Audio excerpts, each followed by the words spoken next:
Sa Pilipinas, isa sa pinakamalaking hamon na kinakaharap ng ating bayan, ay ang matinding korupsyon. Hindi lang ito simpleng usapin ng pera, kundi ito ay nakakaapekto sa kalidad ng mga proyekto, serbisyo ng gobyerno at mismong kinabukasan, ng bawat Pilipino. Kaya sa video na ito ay tatalakayin natin, ang ilang mga politiko na nasangkot, sa malalaking isyu ng korupsyon. Mahalagang tandaan, na ang lahat ng impormasyon ay batay sa mga ulat, mga kaso, at balitang inilabas ng media at mga ahensya, kaya't hindi ito haka-haka, kundi dokumentadong mga pangyayari. Pero bago tayo magpatuloy ay i-like mo na ang ating video, dahil malaking tulong po ito sa aming mga YouTuber. Mag-subscribe, pindutin mo na rin syempre yung notification bell, at piliin mo yung all, para palagi ka updated, sa ating mga latest videos.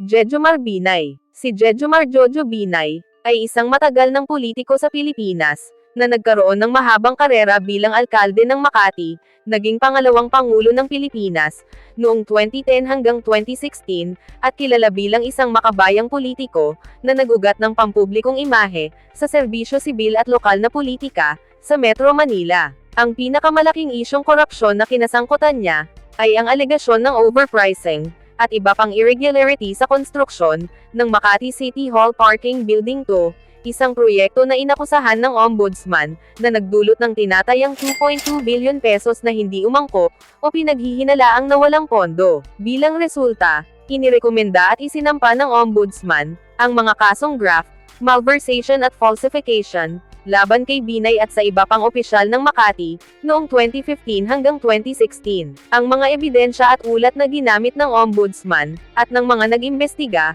ay kinabibilangan ng Commission on Audit, mga dokumentong pangkontrata at mga pagsusuri ng presyo ng proyekto, testimonya ng mga saksi at empleyado, at investigasyon ng Office of the Special Prosecutor, na nagresulta sa pagsampa ng mga opisyal na charge sheet, noong 2015 hanggang 2016. Ang mga ulat na ito, ang nagsilbing pangunahing batayan ng pagsasampa ng reklamo, bago ang Sandigan Bayan. Ang kaso ni Binay ay naging sentro ng malawakang balita, pampulitikang debate at pagtuligsa mula sa mga kritiko, lalo na noong panahon ng kanyang kandidatura, at pagkatapos ng kanyang panunungkulan bilang vice-presidente, ay may mga sektor ng publiko at media, na nagdemand ng pananagutan, habang mayroon ding mga taga-suporta na nagsabing politikal, ang ilang mga akusasyon. Ang mga investigasyon at Senate hearings noon, ay nagpalakas ng diskurso tungkol sa katiwalian, sa lokal na gobyerno. Matapos ang maraming taon ng paglilitis at petisyon, noong August 2025 ay pinawalang sala ng Sandigan Bayan,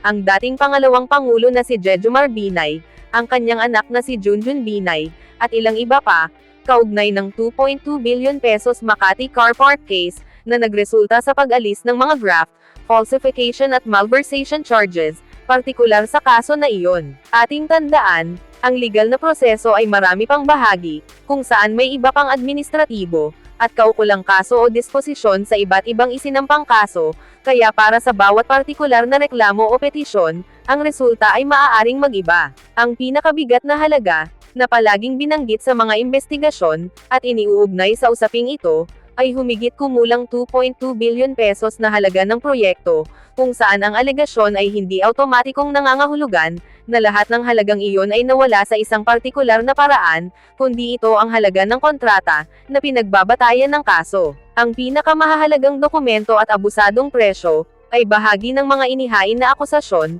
ngunit ang pinal na hudisyal na hatol sa kasong ito, ay akwital ng Sandigan Bayan noong 2025, ang nagbago sa formal na pananagutan sa korte, para sa nasabing kaso.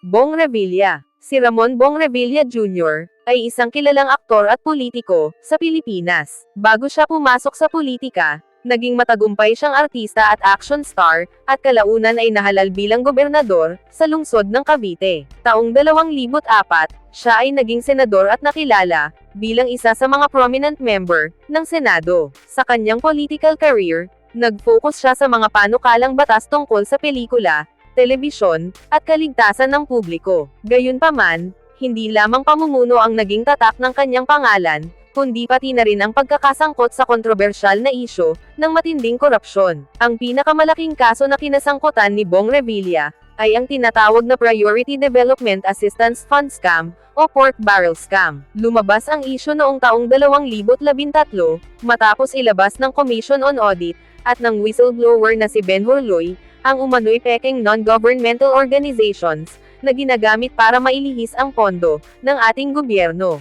Ayon sa mga ulat, ginamit di umano ni Janet Lim Napoles ang kanyang mga bogus NGO, upang makuha ang pondo ng ilang senador at kongresista, kapalit ng kickback. Batay sa mga ebidensya, iniulat ng ombudsman na si Revilla ay tumanggap ng mahigit 224 million pesos na kickbacks mula 2006 hanggang 2010. Ilan sa mga dokumento tulad ng endorsement letters, testimonya ni Ben Hurloy at mga bank record ang ginamit laban sa kanya. Sa mga ulat ay lumalabas na ang PDAF ng senador ay inilaan sa mga proyektong hindi naman naipatupad, at ang pera ay napunta sa mga NGO na kontrolado ni Napoles. Ang media coverage ay malawak, at naging laman ng mga balita sa loob at labas ng bansa. Noong 2014, sinampahan siya ng kasong plunder at graft ng ombudsman. Dahil dito, siya ay nakulong sa Camp Crame, kasama ang mga kapwa-senador na sina Jinggoy Estrada at Juan Ponce Enrile. Umabot ng 5 taon ang kanyang pagkakakulong, habang nililitis ang kaso. Sa panahong ito, maraming protesta mula sa mga mamamayan, at iba't ibang grupo ang lumabas, na galit sa malawakang pagnanakaw sa pondo ng bayan. Matindi rin ang naging reaksyon ng buong publiko. Maraming Pilipino ang nadismaya, dahil isang kilalang personalidad at halal na senador ang nasangkot sa isa sa pinakamalaking kasong pandarambong sa kasaysayan ng bansa. May mga naniniwala ring siya ay biktima ng politika, ngunit karamihan ay umalma sa maling paggamit ng pera ng taong bayan. Ang tinatayang halagang nawala sa kaban ng bayan dahil sa kanyang kaso ay tinukoy sa mahigit 224 million pesos na sana ay napunta sa mga proyektong makakatulong sa mga mamamayan. Noong Disyembre taong 2018, naglabas ng desisyon ang Sandigan Bayan, na inaabsuelto si Bong Revilla sa kasong plunder, dahil hindi umano napatunayan na siya mismo ang direktang nakinabang sa nasabing pera. Gayunpaman, nahatulan ang kanyang chief of staff, at ilang mga kasamahan. Bagamat nalinis siya sa plunder case, ngunit nakaharap pa rin siya sa ilang kasong graft. Ang desisyon ay nagdulot ng matinding diskusyon, dahil para sa marami, malinaw ang mga ebidensya laban sa kanya, ngunit ang korte ay nagbigay ng hatol na pabor sa senador. Matapos ang kanyang paglaya, bumalik si Bong Revilla sa politika, at muling nahalal bilang senador sa 2019 elections. Ang kanyang pagbabalik ay nagpatunay ng malaking epekto ng popularidad at showbiz image sa politika ng bansa. Para sa ilan, ito ay simbolo ng kakulangan ng pananagutan sa mga tiwaling opisyal, at para naman sa kanyang mga taga-suporta, ito ay patunay ng kanyang paglilinis ng pangalan. Ang kaso ni Bong Revilla ay nananatiling isang halimbawa kung paano nahahati ang publiko sa usapin ng hustisya, korupsyon, at politika sa Pilipinas.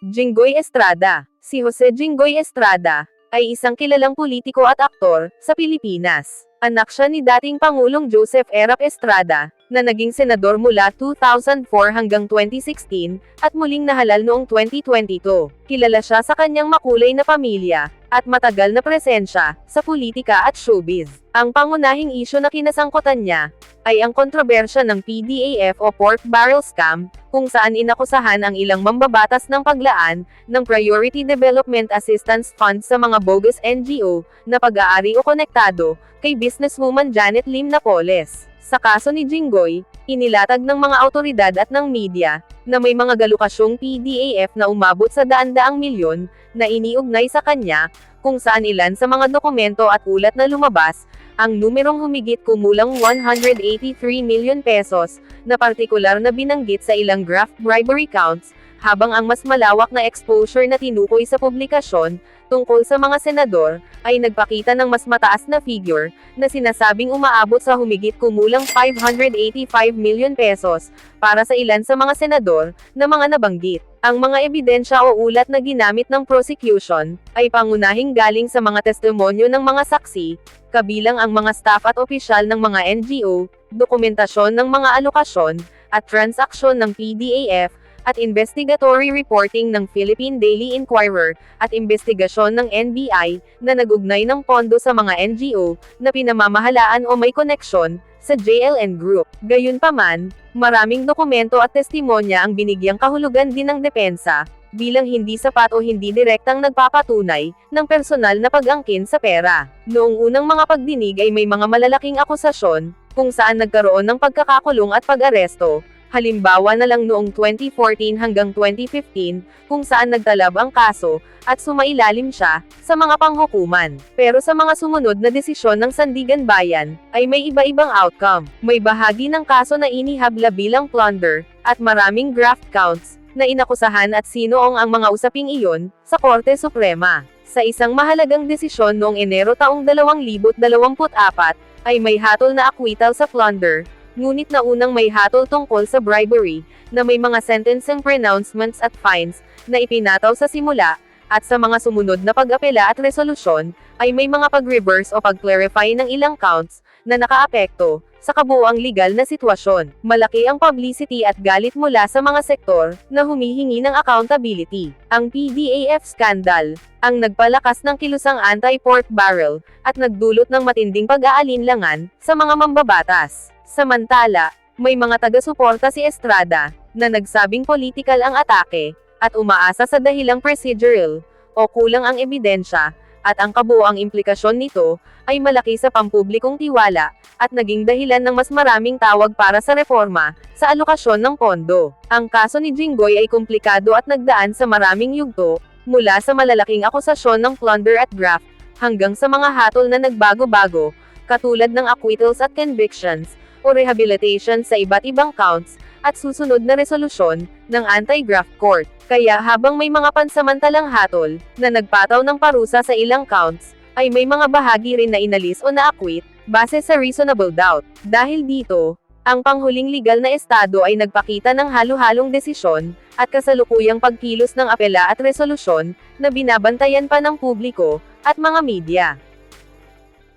Juan Ponce Enrile. Si Juan Ponce Enrile ay isang veteranong politiko, at abogado sa Pilipinas, na kilala bilang isa sa mga pinakamakapangyarihang personalidad, sa larangan ng politika, sa loob ng ilang dekada. Siya ay naging ministro ng tanggulang pambansa, noong panahon ni Ferdinand Marcos, at naging pangunahing utak ng pagpapatupad ng martial law, noong taong 1972.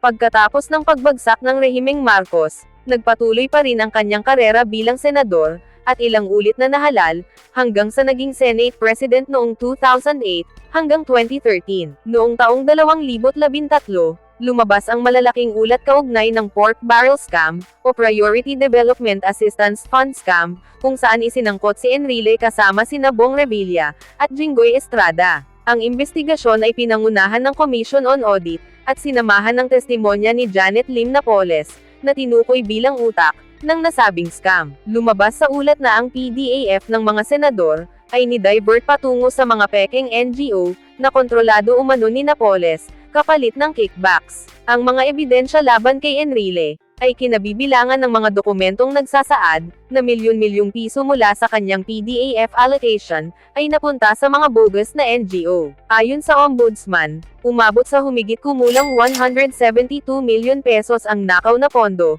na ikinabot kay Enrile. Kasama dito ang mga papeles, vouchers at testimonya ng mga whistleblower, na nagsilbing basehan ng kasong plunder, laban sa kanya. Noong Hulyo taong 2014, sumuko si Enrile at nakulong sa Philippine National Police General Hospital, dahil sa kanyang edad, at kalagayan sa kalusugan. Isa siya sa 3 pangunahing akusado sa pork barrel scam, na kinasuhan ng plunder at graft. Gayunpaman, ang kanyang mga abogado ay naghain ng mosyon, upang isaalang-alang ang kanyang katandaan, at kondisyon pang kalusugan. Ang reaksyon ng publiko sa pagkakasangkot ni Enrile, ay halo-halo. Maraming mamamayan ang natuwa, dahil isa itong simbolo ng pananagutan, para sa matagal ng dinidiyos ng iba't ibang rehimen, ngunit mayroon ding ilan na nagduda, kung tunay bang makakamtan ang hustisya, lalo't makapangyarihan at maimpluwensya si Enrile, sa larangan ng politika at batas. Ang kaso niya ay naging malaking isyu sa panahong iyon, dahil isa itong halimbawa ng sistematikong pag-abuso, sa pondo ng bayan. Noong Agosto taong 2015, pinayagan ng Korte Suprema na makapagpiyansa si Enrile, sa halagang 1 million pesos, dahil sa humanitarian grounds, partikular sa kanyang katandaan, na higit 70 taong gulang na noon, at sa kanyang health conditions. Dahil dito ay nakalaya siya, habang nagpapatuloy ang kaso. Maraming sektor ang umalma, dahil tila may special treatment para sa kanya, kumpara sa ibang akusado. Sa huli, ang kaso laban kay Enrile ay hindi nagkaroon ng malinaw na hatol ng pagkakakulong. Nanatiling nakabinbin at lumipas ang mga taon, nang hindi tuluyang nakulong si Enrile. Sa kabila ng alegasyon, na 172 milyon pesos ang nawaldas na pondo ng bayan, siya ay muling nakabalik sa politika, at nanatiling aktibong personalidad, sa ilang administrasyon. Para sa ilan, ito ay patunay ng kahinaan ng hustisya sa Pilipinas, lalo na kapag ang sangkot ay makapangyarihang politiko.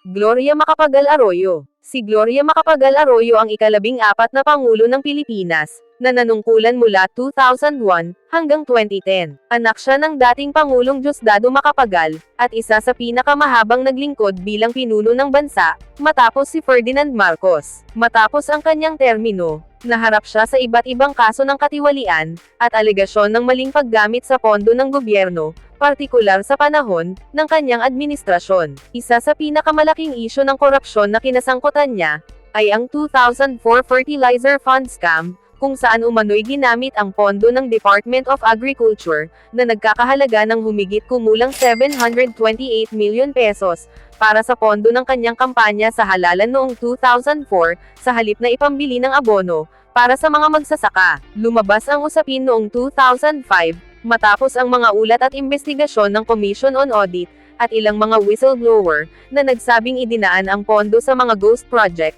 at peking NGO. Bukod pa dyan, naharap din si Arroyo sa kaso ng NBN-ZTE broadband deal noong 2007, kung saan inakusahan siyang sangkot sa maanumalyang kontrata, sa pagitan ng gobyerno ng Pilipinas, at ZTE Corporation ng China. Ulat mula sa Senate Blue Ribbon Committee at Media, ang naglabas ng ebidensya tungkol sa suhulan at overpricing ng proyekto, na nagkakahalaga ng $329 million. Bagaman hindi siya direktang nakasuhan sa kasong ito, pero lalong lumakas ang alegasyon ng korupsyon laban sa kanyang administrasyon. Noong 2011 ay kinasuhan siya ng plunder, kaugnay ng umano'y maling paggamit ng 366 million pesos mula sa Philippine Charity Sweepstakes Office Intelligence Funds mula 2008 hanggang 2010. Ayon sa Ombudsman, ginamit umano ang pondo sa mga gastusin na walang malinaw na basehan. Ang mga ulat mula sa COA at testimonya ng ilang opisyal ng PCSO ang nagsilbing pangunahing ebidensya laban sa kanya. Ang resulta ng mga kasong ito ay naging kontrobersyal. Noong 2012, si Arroyo ay na-hospital arrest dahil sa PCSO plunder case. Ngunit noong 2016, ipinawalang sala siya ng Korte Suprema sa botong 11-4 dahil sa kakulangan ng sapat na ebidensya. Sa madaling salita, hindi siya nahatulan ng pagkakasala, at nakalaya matapos ang halos 4 na taon sa hospital detention. Marami ang naniniwala na may matinding katiwalian sa ilalim ng kanyang pamumuno, kaya tinuligsa ang desisyon ng Korte Suprema bilang kawalan ng hustisya. Ngunit mayroon ding mga sumuporta sa kanya, kabilang ang kanyang mga kaalyado sa politika, na nagsabing biktima lamang siya ng politika, mula sa kanyang mga kalaban. Dahil dito, nanatiling polarizing figure si Arroyo, sa mata ng publiko. Sa kabuuan, tinatayang bilyon-bilyong piso ang naiwang questionableng pondo, para sa iba't ibang isyu ng kanyang administrasyon, mula sa fertilizer fund scam, hanggang sa PCSO fund misuse, at ZTE deal. Gayunpaman, sa aspetong legal, ay wala siya naging final conviction. Ang legal outcome ay pabor kay Arroyo, dahil siya ay pinawalang sala at nakabalik pa sa politika, naging Pampanga Congresswoman, at umabot pa bilang Speaker of the House, noong 2018. Joseph Estrada. Si Joseph Erap Estrada ay isang aktor na naging politiko, at nagsilbing ika-13 Pangulo ng Pilipinas, mula taong 1978 hanggang 2001. Kilala siya bilang dating mayor ng San Juan, senador at vice-presidente, bago nahalal bilang Pangulo. Malakas ang kanyang appeal sa masa, dahil sa kanyang imaheng makatao at makamahirap, ngunit ang kanyang administrasyon ay nauwi sa kontrobersya ng korupsyon, na tuluyang nagpabagsak sa kanyang pamumuno. Ang pangunahing isyu ng korupsyon na kinasangkutan ni Estrada, ay ang tinatawag na Hueteng Scandal, o payula mula sa ilegal na sugal, pati na rin ang alegasyon ng paggamit sa pondo ng gobyerno para sa personal na interes. Noong Oktubre taong 2000, isiniwalat ni Ilocos Sur Governor Luis Chavit Singson na si Estrada umano ay tumanggap ng higit 400 million pesos mula sa kita ng huweteng, at mahigit 130 million pesos mula sa excise tax ng tobacco, na dapat sana ay para sa mga magsasaka. Lumabas ang kaso noong taong 2000, nang ibulgar ni Chavit Singson ang mga alegasyon sa publiko at media, laban kay Estrada. Ayon sa kanyang testimonya, personal niyang inihatid ang pera kay Estrada, na nasa Malacanang noon. Kasunod nito, lumutang ang iba pang ulat at dokumento, na nagsasaad ng umano'y pagpasok ng pera sa mga bank account, na konektado sa Pangulo, kabilang ang kontrobersyal na Jose Velarde account, na iniuugnay kay Estrada. Bilang ebidensya, ginamit ng mga taga-usig ang testimonya ni Singson, mga bank record, mga dokumento mula sa Anti-Money Laundering Council, at bangko na nag-uugnay ng malaking deposito, kay Erap Estrada. Mayroon ding mga ulat ng Commission on Audit, at mga media exposed na sumuporta sa alegasyon, ng maling paggamit sa pondo ng gobyerno, at pagtanggap ng payula, mula sa huweteng operators. Dahil dito, sinimulan ang proseso ng impeachment trial laban kay Estrada,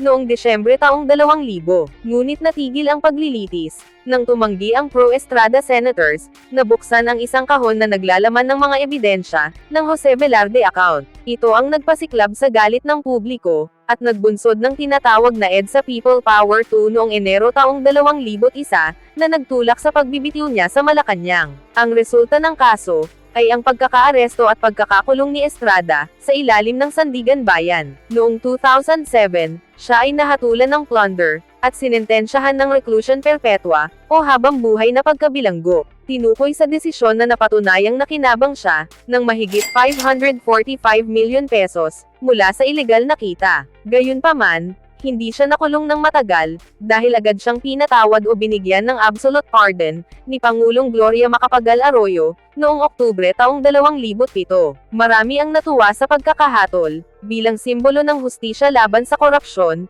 ngunit marami ring nadismaya, nang siya ay agad na pinatawad. Ang ilan ay naniniwala, na ang pardon ay isang kompromiso sa politika, kaysa totoong pagpapanagot. Gayunpaman, nagpatuloy pa rin si Estrada sa politika, at tumakbo sa pagkapangulo noong 2010, kung saan pumangalawa siya, kay Benigno Noynoy Aquino III. Sa kabuuan, tinatayang mahigit 545 million pesos ang nawala, o nadawat sa kaso ng plunder laban kay Estrada, ayon sa korte. Ang legal outcome ay malinaw, na siya ay napatunayang guilty sa plunder case, ngunit hindi na niya napagbayaran ang buong parusa, dahil sa absolute pardon. Dahil dito, nananatili ang kanyang pangalan, bilang isa sa pinakamatingkad na halimbawa ng politiko sa Pilipinas, na nahatulan sa kasong korupsyon, ngunit muling nakabalik, sa pampublikong eksena.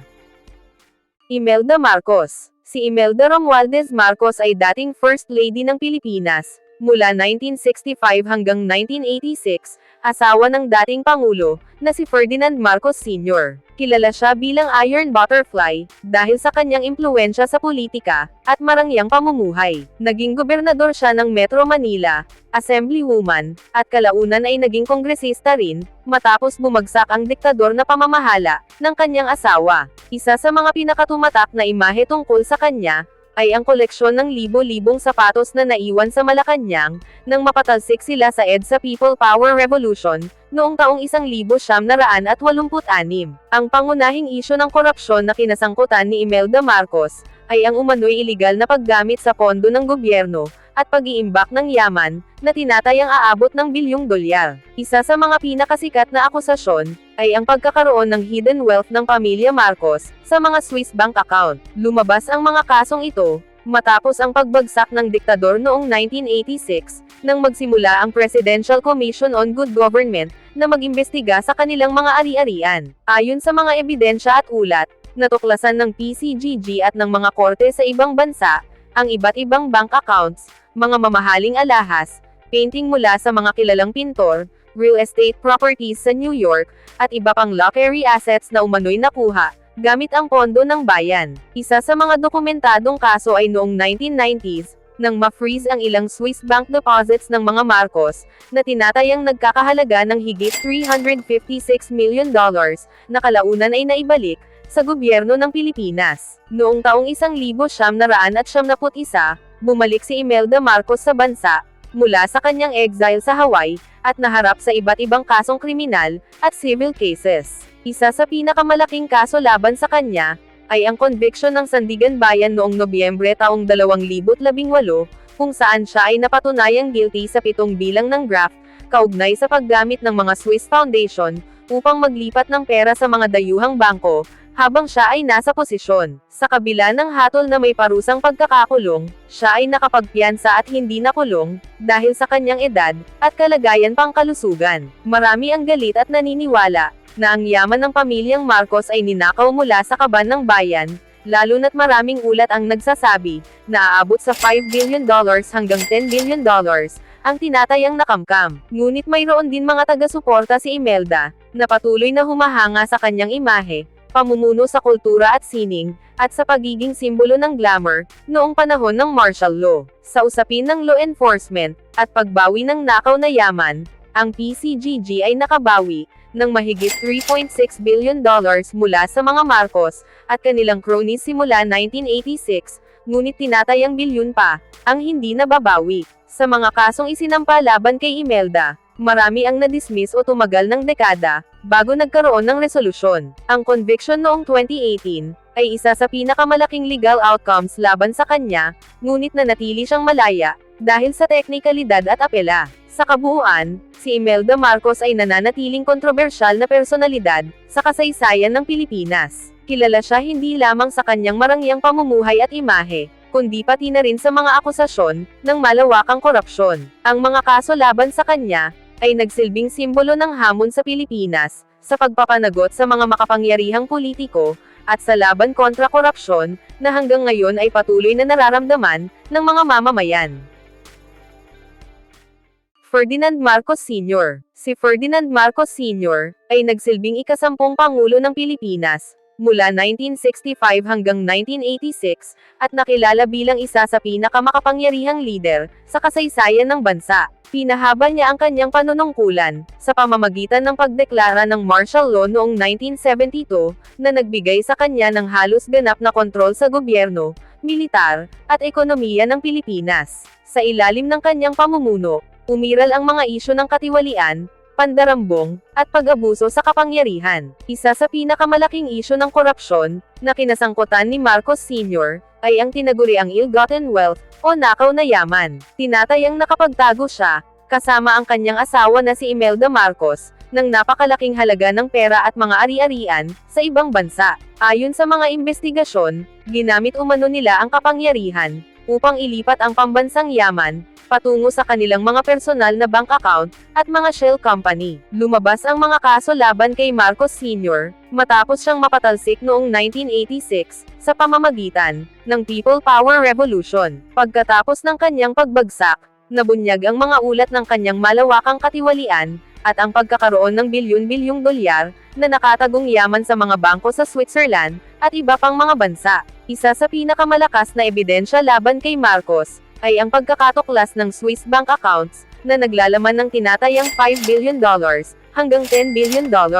Ayon sa Presidential Commission on Good Government, na itinatag noong taong 1986, ginamit ni Marcos ang iba't ibang alias at dummy corporations, para mailipat ang pera. Mayroon ding mga ulat, ng mga mamahaling ari-arian sa Estados Unidos, katulad ng mga gusali, alahas at painting, ng mga sikat na pintor. Ang resulta ng mga investigasyon ay nagpatibay, na ang pamilya Marcos ay nagkamali ng yaman, na hindi tugma sa kanilang opisyal na kinikita, bilang lingkod bayan. Marami sa kanilang mga ari-arian ang nakumpiska, at ibinalik sa gobyerno ng Pilipinas. Ngunit malaking bahagi pa rin ng umano'y nakaw na yaman, ang hindi natutunton hanggang sa ngayon. Ang reaksyon ng publiko ay lubos na negatibo, matapos lumabas ang mga ulat. Maraming Pilipino ang nadismaya, dahil sa matinding kahirapan ng bansa, habang ang pamilya Marcos ay nagtatamasa, ng marangyang pamumuhay. Ang imahe ng mga mamahaling koleksyon ni Imelda Marcos, kagaya ng libo-libong pares ng mga sapatos,